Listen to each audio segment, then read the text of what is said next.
Lately, I've been thinking about some of the repercussions of what our actions are, and building on the idea of how it's difficult to understand what reward and punishment are. I caught myself saying in one of my last videos that a woman who was a prostitute went to heaven, and as I was saying it, I was like, I need a disclaimer here to kind of help myself understand what that means. And it's almost to suggest like maybe somewhere her sense of life and validating herself wasn't maybe as difficult as might have been for the time, so she's maybe able to overcome whatever negative stigma may have been kind of around her personality or herself. So there is a tradition where a man had killed 99 people and he wanted to stop. So he went to a priest or a person who's kind of like a minister, and he said, "Is there any hope for me to be forgiven?" So the priest replied, or the minister replied and said, "Nope, that's it. There's no way God's going to forgive you." So the guy got really, really angry and he killed him. So then he was like, "Oh my gosh, I've killed 100 people." So he continued on and he's like, "No, there's got to be hope," which kind of speaks to the idea of our soul and our spirit has something divine in it. And the fact that we don't despair is like its own miracle. So anyway, he went on until he found a scholar and he asked him, um, this is my story. I went to a man because I had killed 99 people. And I asked him if there was any source of redemption for me with God. And he said no, so I killed him. And now I'm asking you, you're almost like my last hope, someone who's knowledgeable and who studied something in depth. Is there any way that God would forgive me? And he said, yeah. The important thing is for you to leave the environment that you're in that encourages this kind of behavior and it reinforces it in a certain way. And in so doing, you'll be able to modify your behavior and accordingly work towards your goals and attain them. So the narration says that as he went ahead and started to kind of figure out where he wanted to journey, he passed away. And so, speaking about how Jeremy Bentham, when he was talking about uh, how to identify something as good or wrong and tracing it back to what the consequences are, it would be difficult to say what his end would be or like how he'll be reborn in the next life. But from a metaphysical perspective, the way God talks about how he judges an action or how he looks into people's hearts, it's the intention. So the angels, when it came time to kind of record his deeds, we believe that there are angels on the right side and on the left side. They're not value ridden in any way. They're just that if there's a misstep, the angel on the right will say, "Don't write it down yet. Wait until maybe he'll ask for forgiveness and then he'll be fine." So it just shows how God's mercy is everywhere. So anyway, they were both arguing to see like where should we record his last deed, and some were saying, well, he had the intention to try to improve, but we don't know based on the past whether or not he actually will. And so anyway, we don't know, I don't think, where they ended up recording his actions, but we know that God's omniscient, so it's almost just to kind of give a little bit of substance to the story.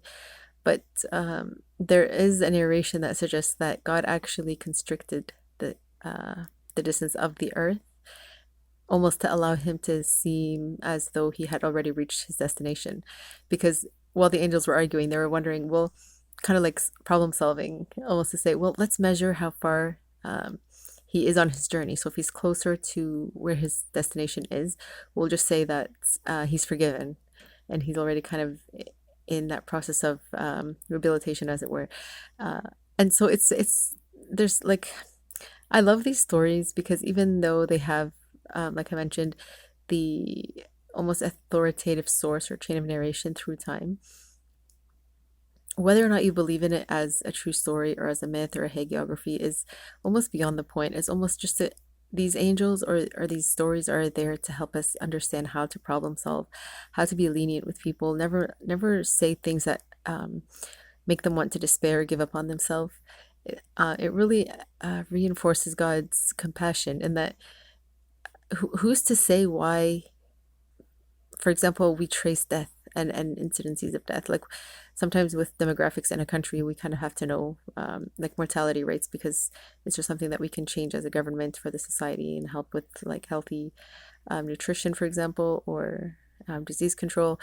But back then, it was almost to say, in spite of that, we can't control death because when you think about it, sometimes, like we said, we don't know if time and place are almost commensurate with something that we've chosen.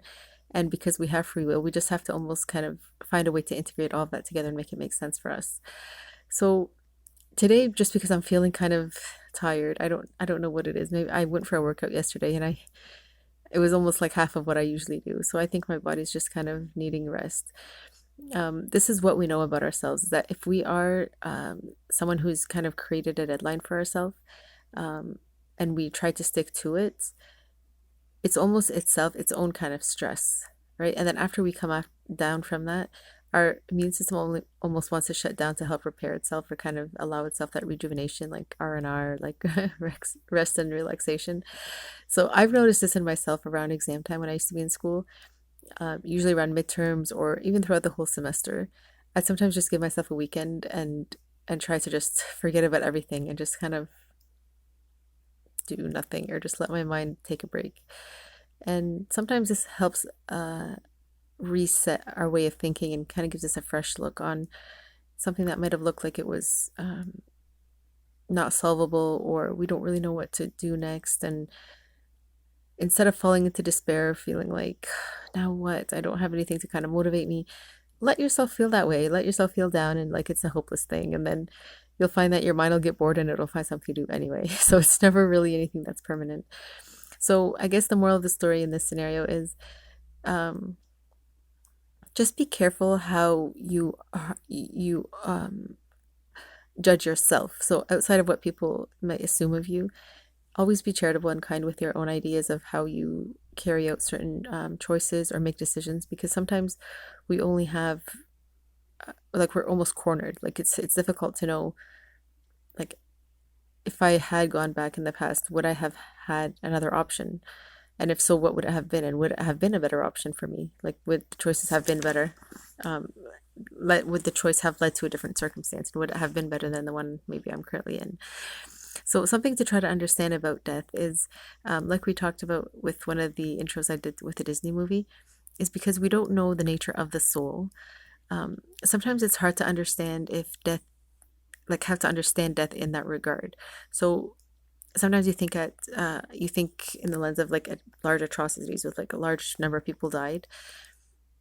How are you to know that you are alive, but your soul's actually gone with those collection of maybe that people that passed away? And it's just because maybe you had an embodiment of ideas that needed to kind of fade away.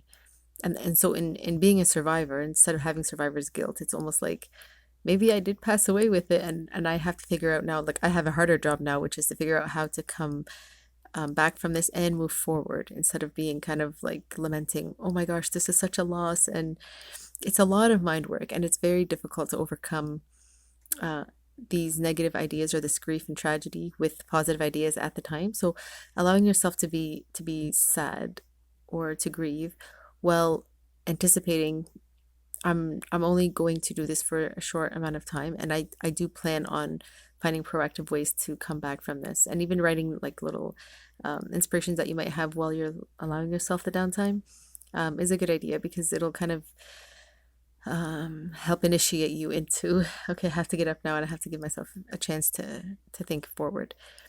So yeah, redemption's a very difficult one.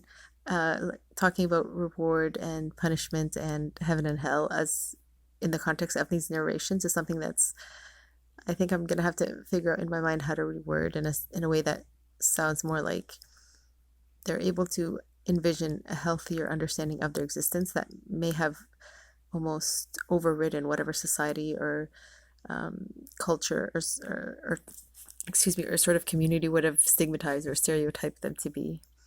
So just another thought.